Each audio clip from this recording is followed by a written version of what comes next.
Hello everyone, and welcome to the Clayformations 2022 all the way back to 2013 gallery. Most of these pieces I made before I started my YouTube channel in 2020. I started sculpting 7 years before I began my YouTube channel in 2020. I wish I would have started one earlier, but at least I get to share them with you now. My first sculpture that I ever did was called Justice. He's solid clay and weighs about 10 pounds. That's because I didn't know you were supposed to bulk out a sculpture with aluminum foil and then cover it with polymer clay. And this is Nosferatu. I wanted to make him as accurately as I possibly could to the 1920 original movie, and I think I got it pretty close, and I really enjoyed making the hands. This is his second set. The first set didn't work out, but this one did. I kind of like it. I call this one Time's Up, a reaper made out of polymer clay, epoxy sculpt, and saturated pieces of cloth in acrylic. I bought the hourglass there. I didn't sculpt that part. I really enjoy the flow of the cloth. I had to put him on a gimbal and turn him upside down and sideways in order to get the cloth to look like it's blowing in the wind. This is Supplication. The idea behind this one is a demon that had been burned in hell and now he's praying for relief from being tormented in the hellfire. I used real feathers on this one too.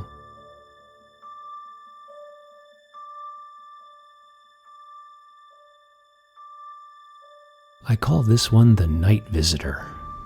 I don't know about you guys, but aliens just creep me out. To me, there's nothing worse than these long, spindly, little bug-like creatures with big eyes abducting you in the middle of the night. I think that's the reason why I keep making them. Maybe one day, by continuing to make these things, it'll belay my fears.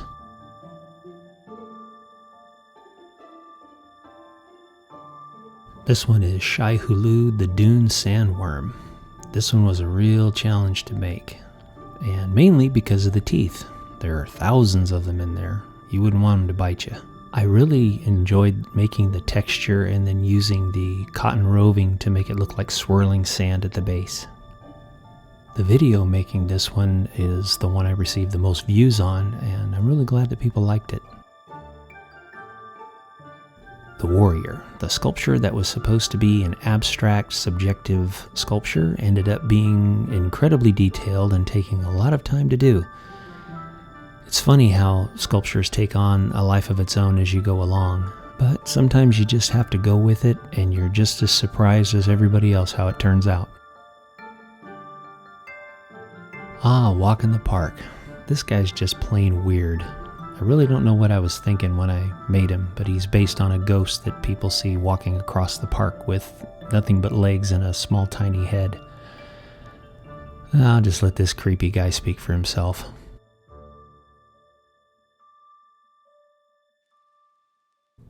I did a series of musicians. This one's called The Guitarist. I wanted to have the same effect as the Italian sculptor Giacometti. His sculptures are very thin and very texturized. I painted them solid black and then dry brushed them with silver to make them look like metal. How I did this was I made most of the instruments out of wood and then I covered them with flex and fill, but the figures themselves are made out of polymer clay.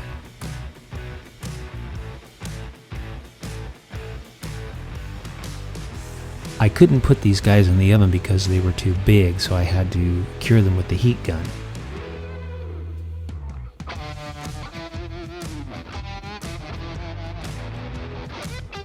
I think I wanted this guy to look a little bit like Mick Jagger with no hair. I don't think his lips are big enough though.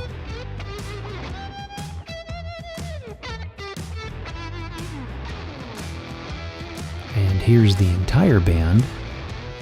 And this brings back a lot of memories because I think I played on stages this small before. When I started as a drummer, I had a 7-piece set, and then after a couple of years, I went down to a 3-piece set because I got tired of setting it up and tearing it down.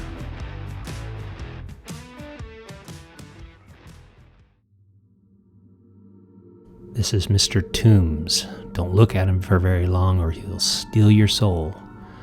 I made this guy completely out of epoxy sculpt, texturized it with paintbrushes, and then used cotton roving for his hair and the grass on the bottom of the base.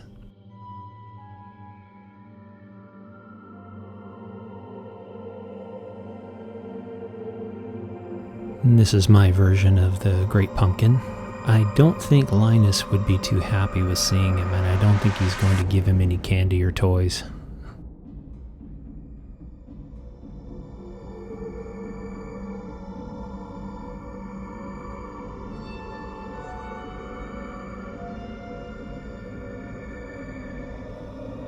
Slenderman, a piece that really lives up to his name because he's very slender, and boy was it a challenge to make it that skinny, especially his spider arms that come out in the back.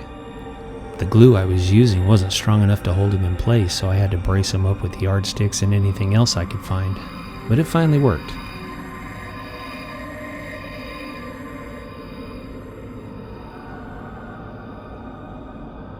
And this is my little sweet kitty, R.I.P. kitty. He's seen better days. I think somebody just needs to give him a home and feed him.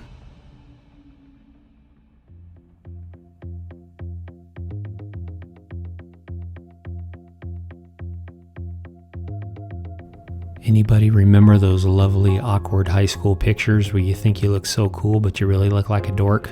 So I thought I'd make a vampire that took his high school picture and really looked like a dork.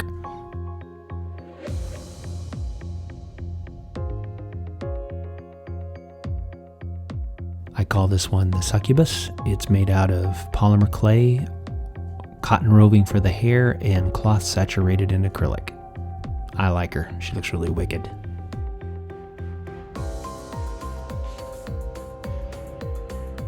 Here's another alien from the Whitley Strieber book called Communion.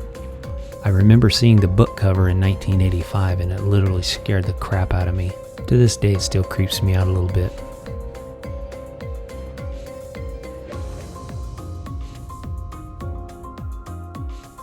The Mongrel Monk. What he lacks in looks, he makes up for with a great smile. I think his teeth look better than mine.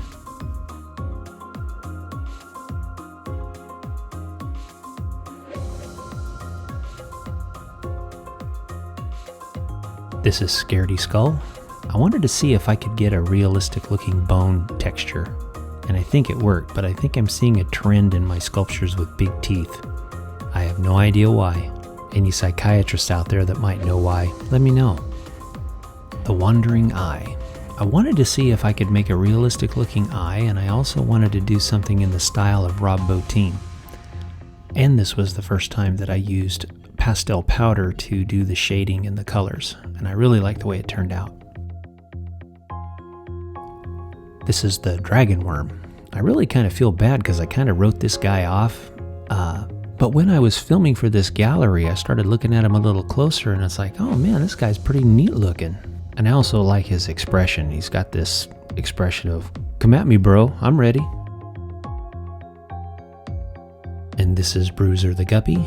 His original plan was to be encased in clear epoxy resin, but I chickened out, so I just decided to make him a little coral reef to swim through.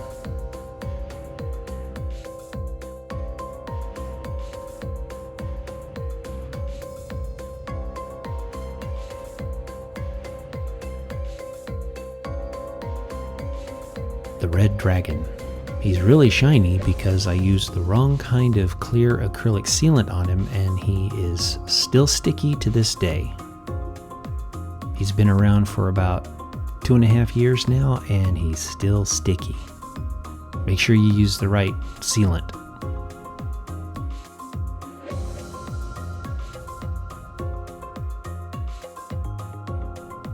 Can you imagine a race of robots millions of years in the future that dig up human bones wondering what the heck they were? So I tried to depict that literally. This guy's got a whole bunch of hardware all over him. See how many you can find.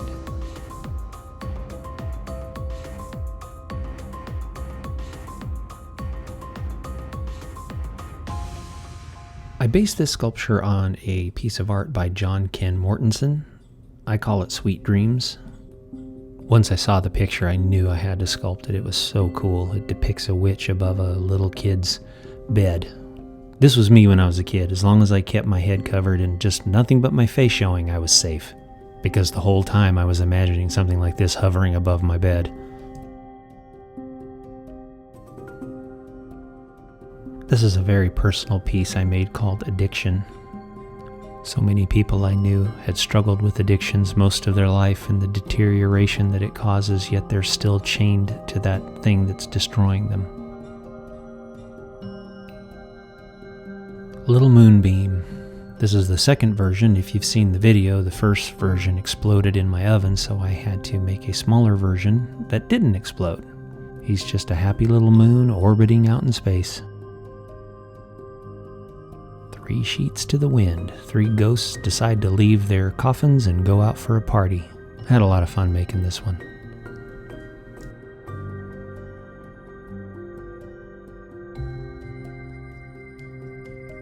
Purple Tentacle from my favorite 1990s game, Day of the Tentacle, where Purple Tentacle turns evil and enslaves all of humanity.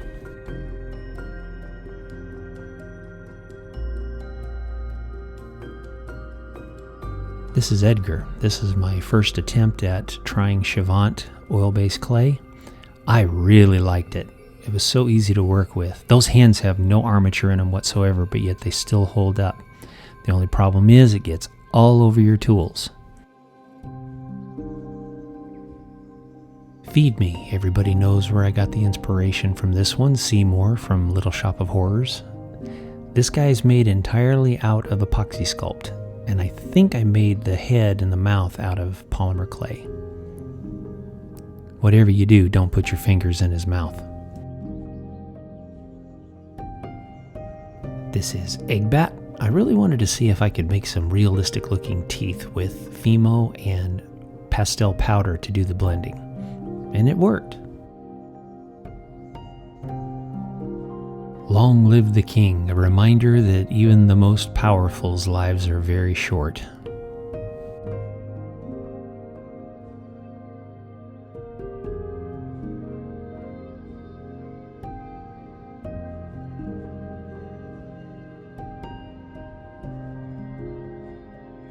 This is Happy Easter, the evil Easter bunny that loves to take eggs and crush them with his claws.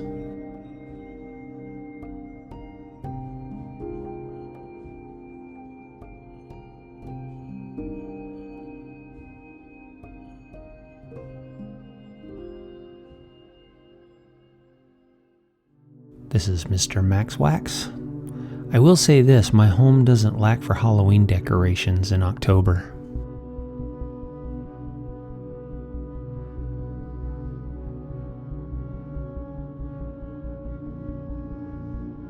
I'm Not Frosty with his famous Jack Nicholson smile. Remember when we used to take candy canes and sharpen them into almost needle-like sharpness and then poke our friends with them? That's where that came from.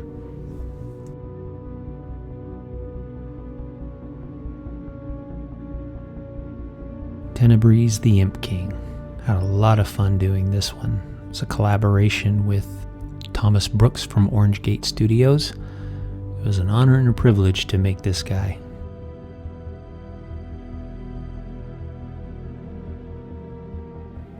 The Rock Dragon. I wanted him to resemble stone, like he's coming out of a rock.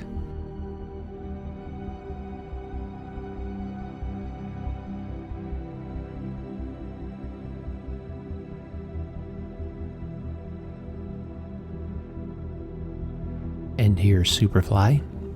I wanted to see if I could make fly wings out of liquid polymer clay, and it did work pretty good. The compound eyes took me forever to make. I just thought it was a quirky, weird sculpture to do.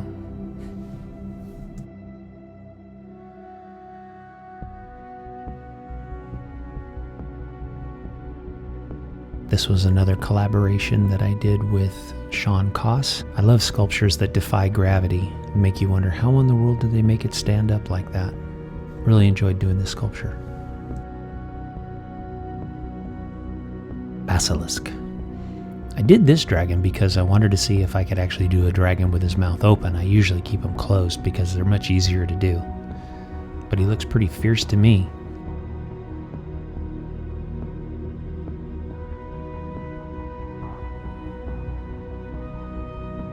now for our final sculpture in this gallery, Ghost Dance. This one's one of my favorites. It's made out of cotton roving hair, epoxy sculpt, and polymer clay. I wanted something to flow, and it really worked well. I'm really proud of this one. And now I'd like to take a moment to thank every one of my subscribers and all the people who stop by to view. I cannot tell you how much I appreciate your support.